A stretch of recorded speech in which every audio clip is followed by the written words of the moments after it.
believers, as we just continue to live life in the Christian faith, we're pretty likely to encounter a situation, this will be somewhere along the way in life, maybe more than just a couple of times, in which we're going to have to make a decision.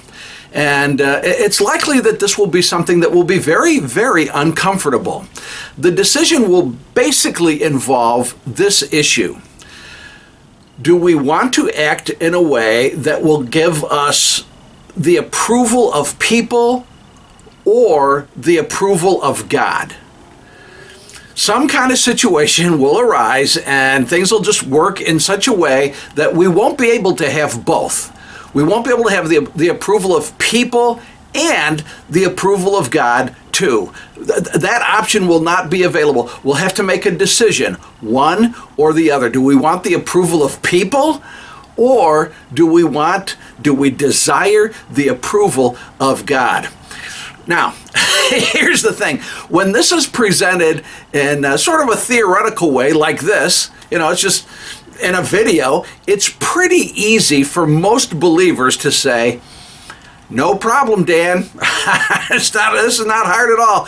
I desire God's approval over the approval of people. I stand with God. No problem. And that's good. I hope you feel that way. But when this is no longer theoretical, when this is like not just a question in a video, but it's actually happening firsthand in your life, it's very possible that this could be difficult. Really difficult. We could even put it this way. It's possible that this could cost us something. We know what's right, don't we? Yeah, we know the right answer. But again, this could be something very difficult. The Apostle Paul was touching on this issue. He was writing, this is in the book of Galatians, and he wrote, Galatians chapter 1, verse 10, he wrote, "If pleasing people were my goal, I would not be Christ's servant."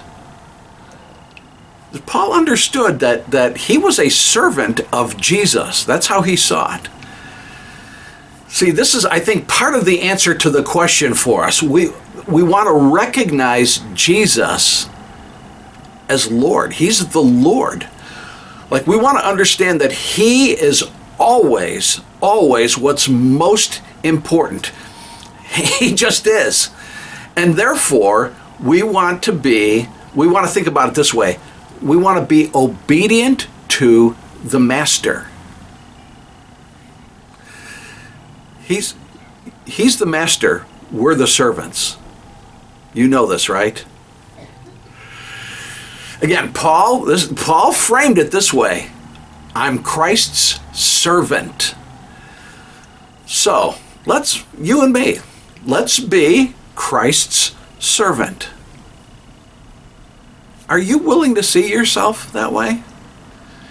And then with His help, let's make sure that our primary interest, first, our primary desire is always having God's approval. Easier said than done, but with His help, with the help of the Holy Spirit, we want to please Him. Would you do me a favor? Would you please like and share this video and subscribe to this channel? That will help us be more effective at spreading the good news.